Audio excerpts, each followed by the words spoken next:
Harriet wasn't sure who first mentioned the rumors of an uncharted cavern system beyond Windfall Ridge. But she recalled the electricity in the air when the talk began. Everyone at the camp was abuzz with it. New discoveries were scarce in their region. Most of the caves had been documented decades before, and fresh finds generated excitement among local researchers, as well as the occasional thrill-seeking spelunker. Harriet was both. She had grown up exploring small caverns with her father, a geology professor who encouraged her curiosity about crystals, rock formations, and the hidden wonders beneath the earth. When word reached her that something previously unknown loomed deep in the mountains, she felt as if destiny had come knocking.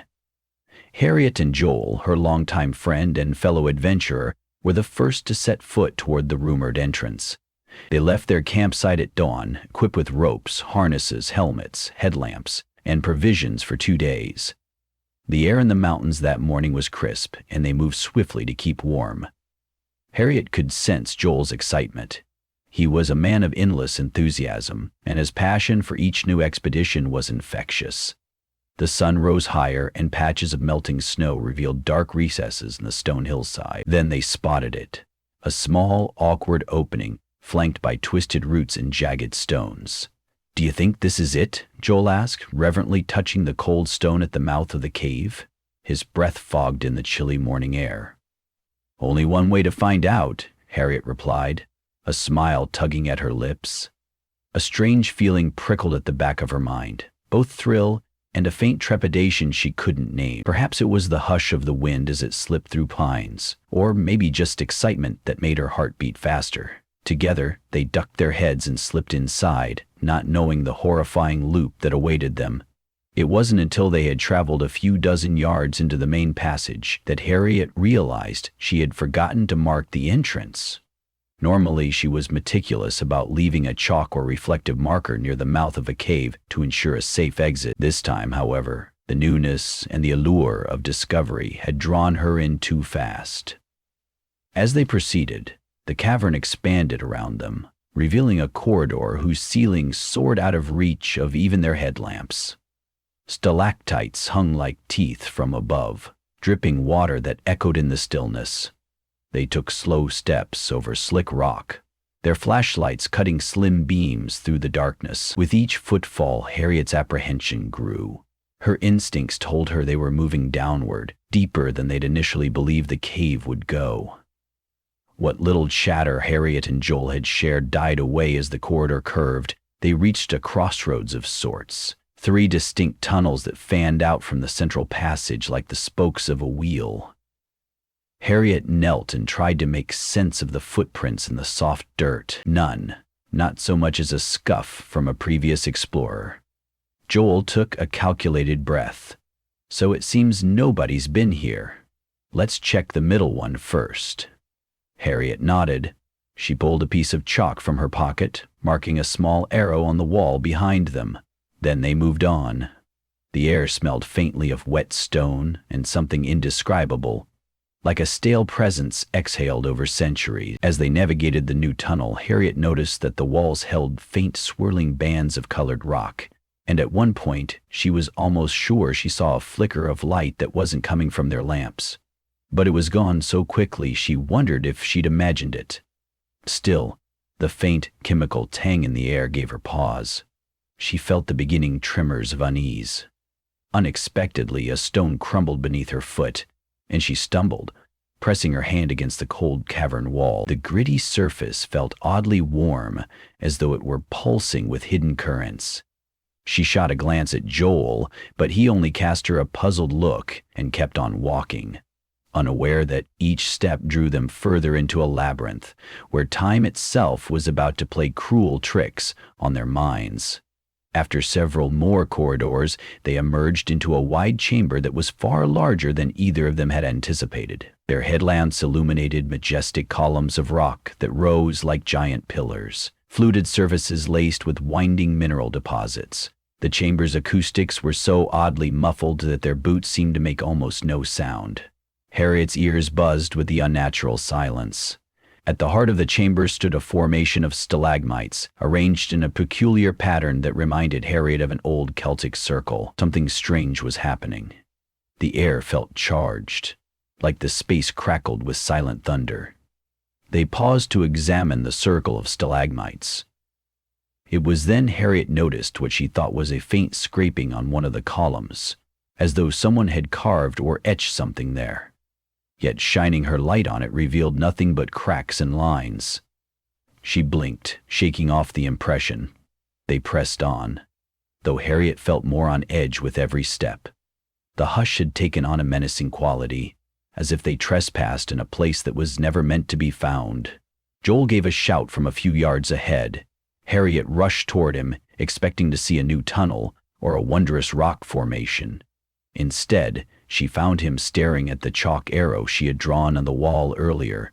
Confusion flitted across his face. "Harriet, how did we get back here?" he asked, scuffing the ground with his boot.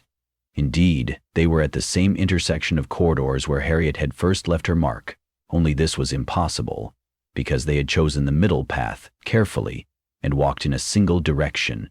They had not turned, or doubled back, or changed course. Her heart hammered. Maybe I marked it in the wrong spot. But Harriet knew that wasn't true. She distinctly remembered marking the arrow near the mouth of the middle tunnel, not the left-hand passage they had originally considered skipping. Joel turned to look behind them, shining his beam over the large chamber they had just left. But it was gone. In a matter of moments, that enormous open space had disappeared, replaced by the same narrow corridor that led them here in the first place. The warmth Harriet felt in the rock earlier now burned in her mind like a warning. Something was twisting their sense of direction, reconfiguring the passages. They tried not to let panic take hold, but the sense of disorientation was spreading. They decided to systematically map out each corridor, carefully marking turns and measuring distance with a spool of string Harriet carried in her pack. Joel insisted that no matter how the tunnels rearranged themselves, they would rely on physical markers, chalk lines on the walls, breadcrumbs of string to ensure they recognized their route. Harriet helped tie the string to a stalagmite near the intersection and then began unspooling it as they advanced, marking the walls diligently. They soon realized that each corridor had an almost hypnotic effect. The walls shimmered in places, as if coated with a thin film of water, and Harriet could swear she heard faint whisperings. Once or twice, she whipped her head around at the sound of footsteps, but only Joel was behind her. They reached a junction identical to the first one, though Harriet was sure she had carefully documented every turn. Another arrow was on the wall, right where she'd drawn it the first time. When she stepped over to examine the string, her jaw tightened. The spool's end was there, looped around a stalagmite, as if they had never unraveled it at all. She looked at Joel to see if he was playing some trick, but the alarm in his eyes said otherwise. "Let's keep going," Harriet suggested, trying to maintain calm. She lit a flare, hoping the bright glow would improve their sense of direction. The corridor stretched out like a yawning mouth. They walked cautiously, their footsteps echoing. Minutes ticked by. No matter how far they went, they never seemed to reach the next juncture. At some point, Harriet realized the corridor was curving gently, winding them in a circle, because the arrow marks they left kept reappearing. Joel's brow beaded with sweat. Harriet felt a pressure on her head, like a headache forming, or perhaps the bizarre mania of being lost in a place that felt alive. A wave of vertigo struck her, and Harriet staggered, pressing a hand to the cold sandstone.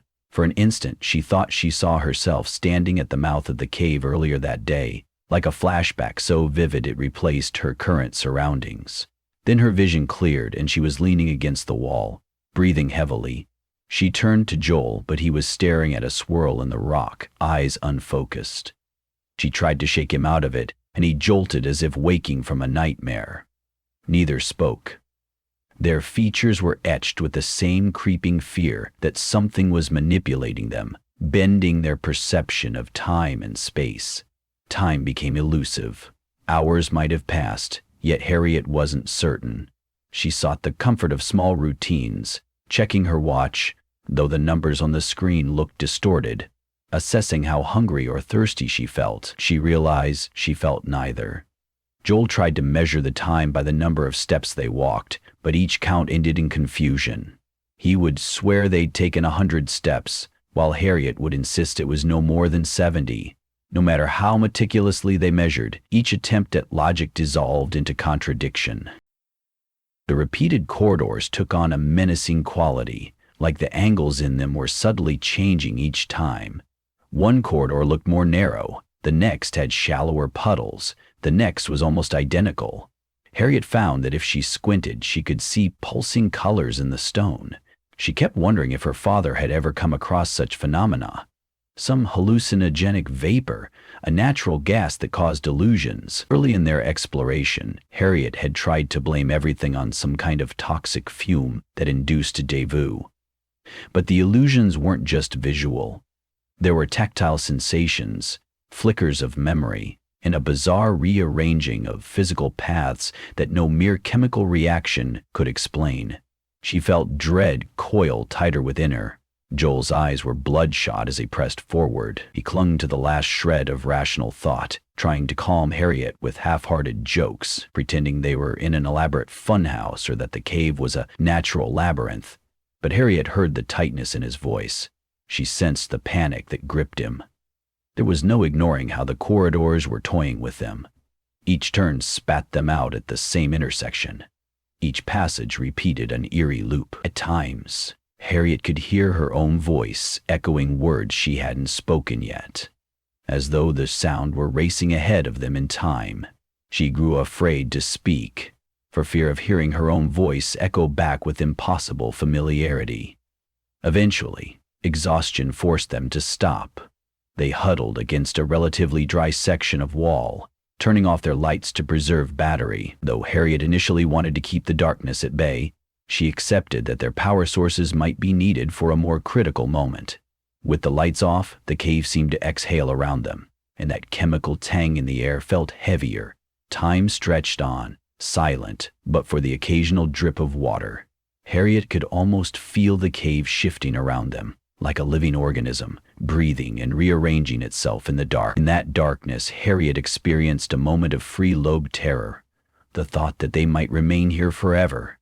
She could sense that Joel was scanning the blackness for shapes, for a hint of an exit. She thought about her father, who had once told her that caves were portals to primeval times, places that defied logic and geography. This place was beyond anything Harriet had been prepared for. She pressed the back of her head against the rock, feeling her heartbeat in her ears. Then a shimmering glow danced across the cavern walls, jarring Harriet from her thoughts. She flicked on her headlamp instantly, and Joel did the same. But the glow was gone. The space returned to its silent nightmare. Joel exhaled sharply. "Did you see that?" Harriet nodded. He started to say more when a low rumble reverberated beneath them, making the walls tremble. The floor quivered under their boots, and Harriet braced for a collapse. Then, as abruptly as it came, it vanished.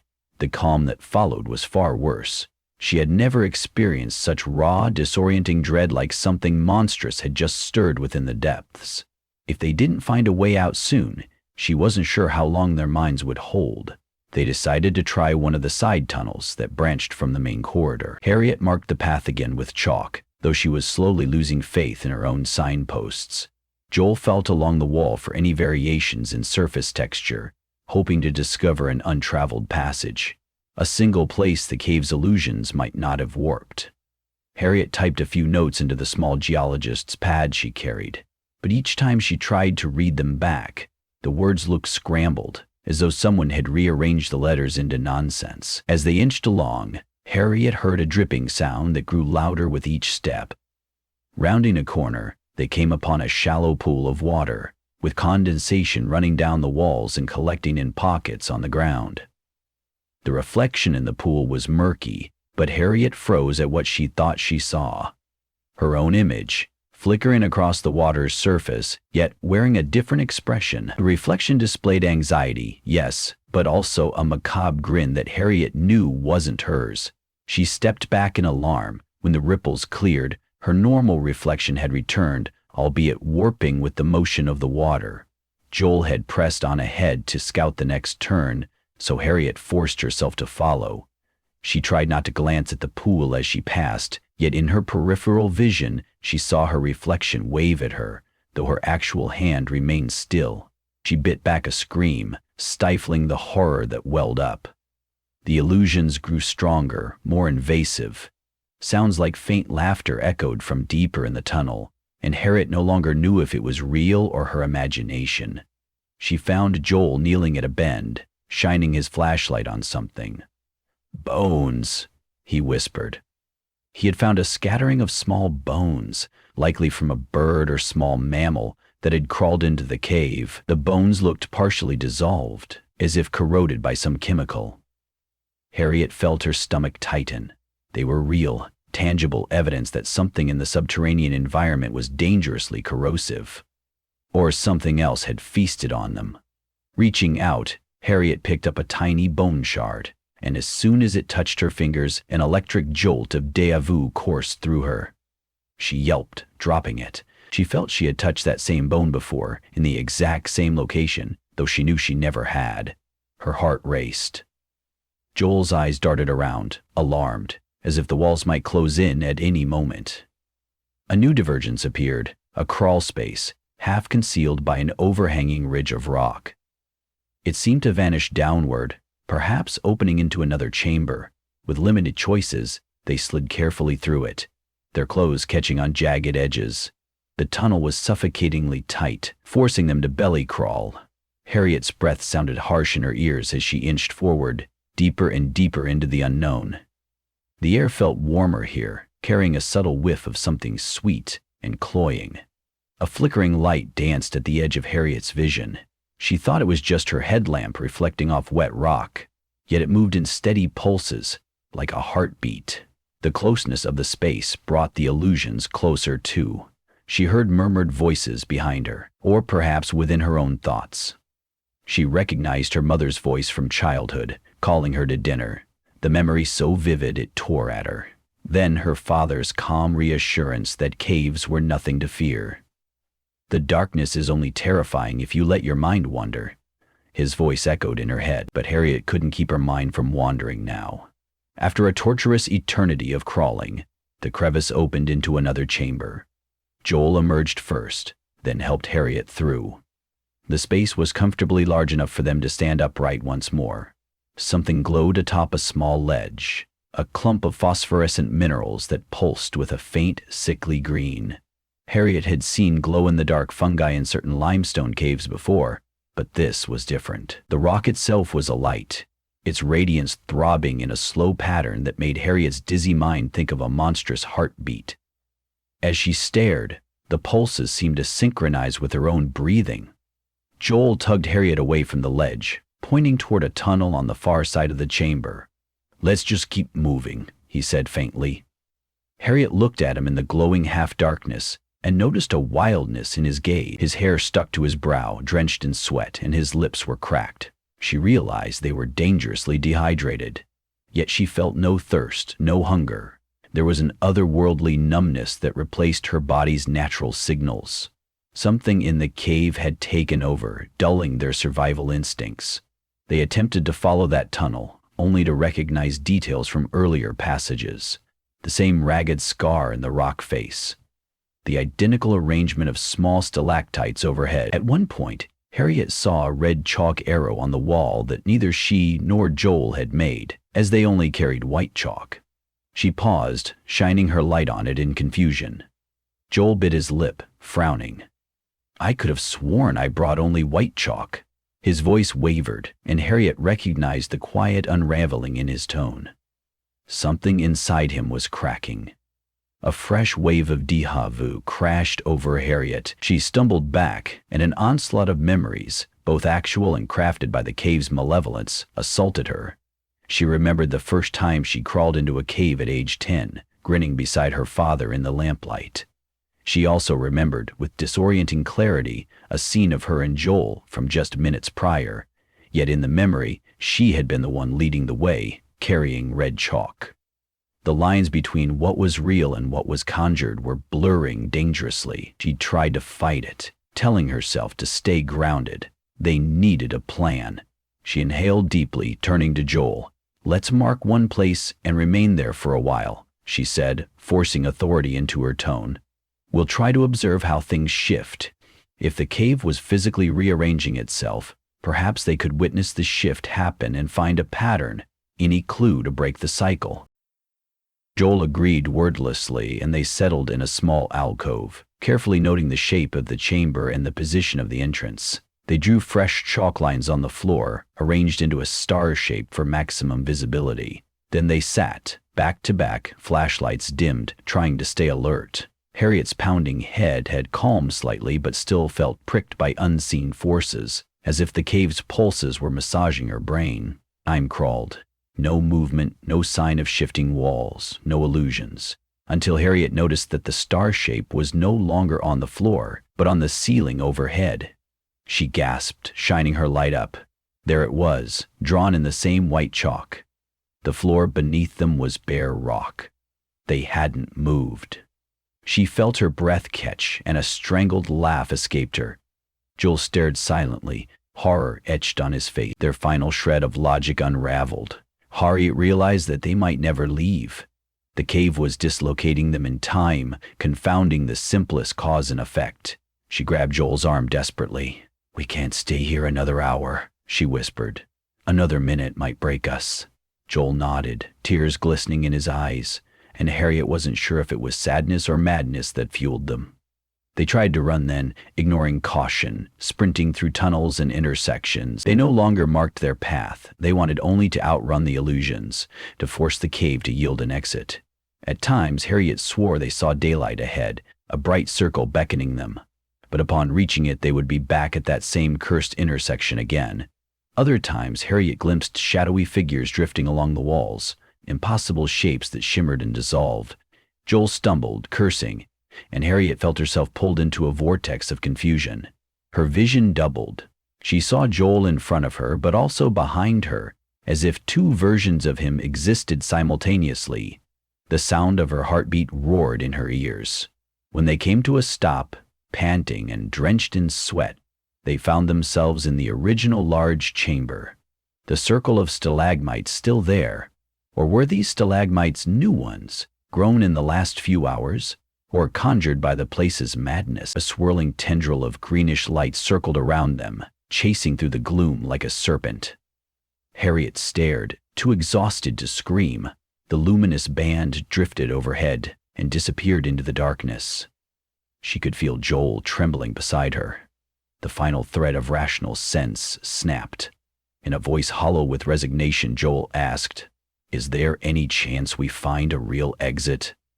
Harriet stared at him for a long moment. I don't know," she admitted. "This place, it won't let us." Despite her best intentions, tears slid down her cheeks. She realized she had repeated those exact words before. A sickening wave of déjà vu battered her, and a haunting echo answered her from across the chamber, repeating her statement in a voice that sounded like her own, but deeper, as if layered with another presence. She tried to conjure a memory of fresh air, of the sun's warmth on her skin, but it felt increasingly distant, half real, an illusion of a life lived by someone else. Harriet heard Joel muttering under his breath, lines of nonsense. She placed a hand on his shoulder, her own mind teetering precariously, but determined to keep him from descending fully into madness. Then, amidst the swirling dark, Harriet glimpsed an archway of shimmering light. She blinked and realized it was the cave entrance, bright with midday sun. Joel saw it too, uttering a strangled cry that could have been relief or despair. They dashed forward. The world turned into a dizzying swirl of shadows. Harriet felt the brush of pine-scented air on her face. She emerged into daylight, stumbling onto the rocky slope outside.